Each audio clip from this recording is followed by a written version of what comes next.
We have one more very meaningful part of our program that we want to get to tonight. You know, General Berger was talking about losing giants, and we just want to take a couple of minutes to talk about a Marine we lost this past May, Justin Constantine. Justin really was an amazing man, an amazing Marine, and an amazing friend to many people, many who are in this room tonight.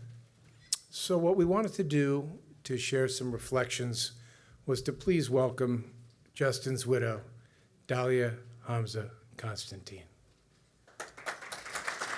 Dahlia, thank you so much for being here. Hi there. Okay, I see what you all are saying now. I can't really see anyone's faces, so it's actually better.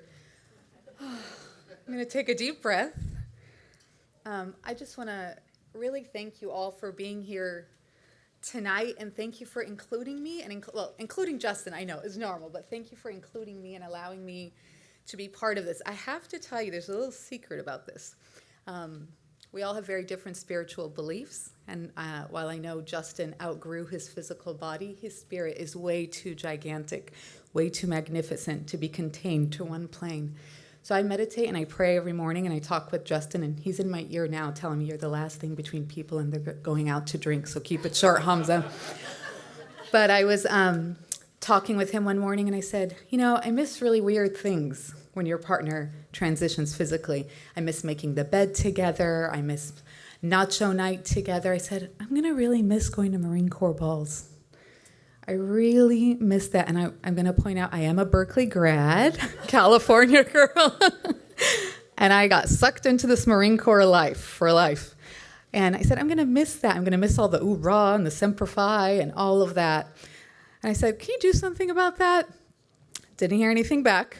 And then a few hours later, we had a call with Betty and Rich, and Betty said, we want to know if you want to come to our Marine Corps ball. And I said, wow, Justin, you're still making things happen in heaven really fast for me. So thank you for that. And I want to tell you just a few things about Justin, a few things that maybe not everyone knows. One of my favorite stories he told me is that when he was a young man, he went to the Vietnam Memorial. And he was standing there looking at name after name after name. And he started crying. And he said, I just wish I had been old enough to go to Vietnam, and maybe some of those other young men would have come home. And maybe I could have done something to save them. And that was long before he joined the Corps, long before he really thought about it. But just this idea of how can I take care of other people? How can I put my body, my soul, my mind on the line to help other people? And that's really, you know, the story of Justin. He's Marine first, Marine always. During his cancer journey, that is what we kept saying. I would make him a little workout sheet every day and with the medicines, and it would always just say really large, Marine first, Marine always. It's what's on his urn right now that will be at Arlington one day, Marine first, Marine always. And I know tonight we talked a lot about the fierceness and the warriorship and the strength of Marines, but all of that is rooted in a deep love of your country, a deep love of your brothers and sisters in uniform, a deep love in saving humanity, and that's a deep thing we're looking at right now, and a deep love of the people at home you're fighting for. But love, you know, we live in an era where patriotism is often a slogan or a sign you put on your lawn that marks your party, whatever party that is, but that's not what love is, and that's not what patriotism is. Love is action. Love is embodied with your mind. It is taken in your body in everything you do, and that's what it means to serve. It's not just to say words. It's one of the things Justin hated the most, despite being a chatty lawyer by training, is people would get up and give speeches, and we'd all talk about it, and then we'd talk about the same issues. But, you know, Justin's love of me ran deep. You know, we met in Argentina in Spanish class when neither one of us was thinking about anything, and we instantly connected as soulmates. But his love for me meant helping me fulfill my dreams, following me to New York and to England to pursue my education, bringing me tea when I was on a deadline. And those of you married to Marines know you don't really have to do much housework because they just like get up and do it all before 6 o'clock. And, you know, felt lazy the first year of marriage. And my mom said, what's wrong with you? Just enjoy this. His love of the Corps continued long after he was medically retired. Those of you, many of you are married to Marines. You know the 3 a.m. phone calls that happen from someone whose life's on the line. Those, that phone rings and I'm like, just answer it every time because that's someone's life, someone who needs to talk in that moment. Justin had a big public persona and love was in action. He was out there involved with so many groups. But with those of us close to him know it's, being a Marine is who you are when everyone's not looking too. Being a Marine is who you are when it's on your own time and you're writing the 75th letter to the VA or getting this congressman or that congressman to help this young person or this widow or this Marine Corps mom get the benefits they need, get the support they need. And that's when my Justin was at most his Marine, not just in his uniform and the full beautiful pomp and circumstance and regalia, but it was in those middle of the night talking a young Marine out of killing himself. It was just putting his time on the line. And continuing that work with Jack Fanous and Pete Collier, his business partners at Job Paths, because we know that the fight does not end and it continues. And I think the theme that's coming out of tonight is we've got a lot of work to do after everyone goes out and drinks tonight, sleeps well, and comes back tomorrow. But, my Justin, like many of you, was a Renaissance man. Marines, are warriors and are fierce individuals. Like it's who you want on your side.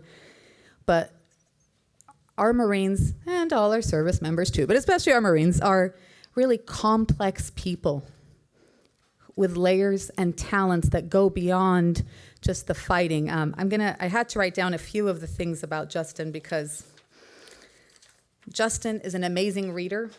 And he always had the 50 books a year challenge, so that's about 1 book a week. And he would go from military history. He was a lover of the commandant's reading lists. He loved biographies. Winston Churchill was one of his favorite. But he also loved adventure stories and thrillers and books about nature and business books. And what was the funny one, Jack? Like a book about PowerPoint presentations? I'm like, it's a little outdated. We got to get rid of that one and move on. He was a lover of photography, and we have amazing artwork in our house. Languages. He spoke German fluently. We speak Spanish because we met in Spanish class, and my first language is Arabic, so he was learning Arabic as well. He played the guitar. He mentored kids at my school. I'm an educator by training. He had ice cream eating contests with my nieces with their hands tied behind their back and who can eat the most first. He was active member in our community and an animal lover. And that's what all our Marines are, really complex people, really layered people, and with all the beauty and gifts they contribute to the world. Just look here tonight. But also that means there are a lot of needs. And that's what Justin was focusing on.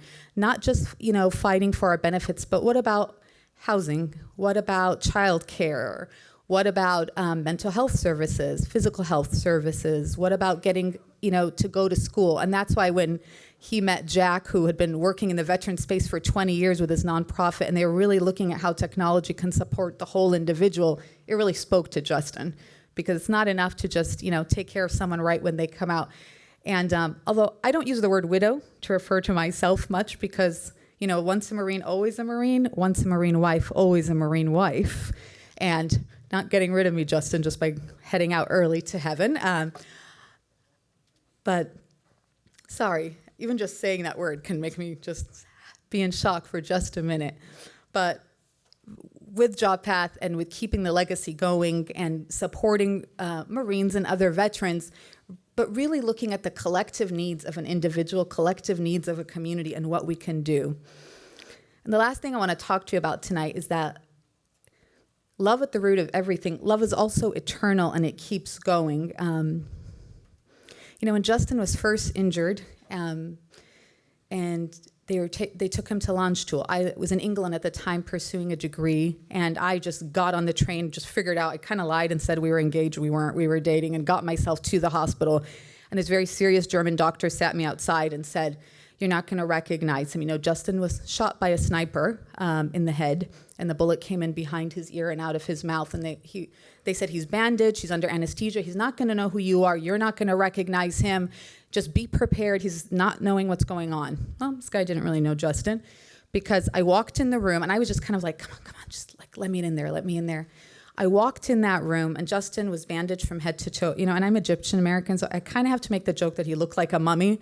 That's all I could think of because he was just wrapped in white bandages the whole time. But he had one eye. There's one eye that wasn't under the bandage, and I looked in that one eye, and it was Justin. It was my Justin. And I knew we were going to be fine. Like, it didn't matter what else was going to happen next. We were together, and that's all that mattered. Well, when he passed on May 5th, and in a very Justin Constantine way, they broke all the ER rules and the ICU rules, and they allowed about 20 of both our families were in there, his friends, and I got to lay in bed with him, and he got to be in my arms. And he transitioned in a room full of love. And that night, in my dreams, he came to me and he said, "I'm fine now. I'm really healthy now. By the way, I'm shredded. My body looks amazing." And I was like, what? You know, he had lost so much weight. About 2 days before his transition, he was fighting. I mean, your boy died on the battlefield. He didn't go easily. 2 days before, like less than 48 hours, he was like, he couldn't talk by that point. He was writing to the nurse, "Am I getting enough calories? I have a workout plan to do when I get home. So make sure that's coursing through my IV right now."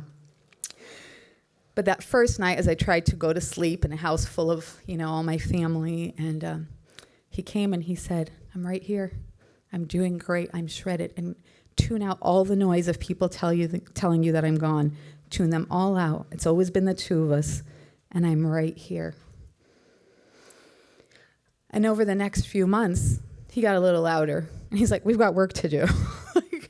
And we used to joke, he used to joke that he would puppet master me. He'd do things to like agitate me or annoy me, and I'd get agitated, and he would just go like this, as if he was I'm his little mannequin. And now he's like, "I'm really gonna puppet master you because you've got work to do. I'm gonna do some work from up here, but I need you down here." So like I said, I'm not a widow, I'm a wife. After all, I'm a woman who's loved so deeply by her soulmate that love does not end in physical death. And what I'd like to ask all of you tonight is that Justin's work supporting veterans, supporting people with disabilities, people coming out of prisons, people who just need a chance to enter or re-enter society and become the Renaissance people also get the chance they do through his work. So I'm going to ask you all to keep his legacy alive, because that is what keeps people alive forever, is that their work continues.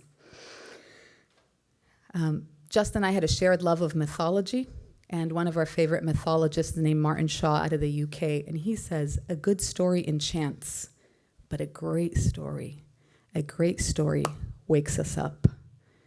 Justin's story of surviving his battle in Iraq, of surviving an injury that in previous generations would have killed him, was a great story. But everything Justin did after that, for so many members in the community, both in a loud forum and both in private, that's the story that should wake us up. And that's the story that I'd love all of you to help me support his legacy. So, sorry. Okay. I'm going to end here. To all of you, I'm going to say Semper Fidelis, if I'm allowed to say that. And to my Justin, I'm going to say Semper Fidelis, Semper in Amore, and Semper, Semper, Semper Juncti, my love. Let's get back to work, as Justin would say. Thank you.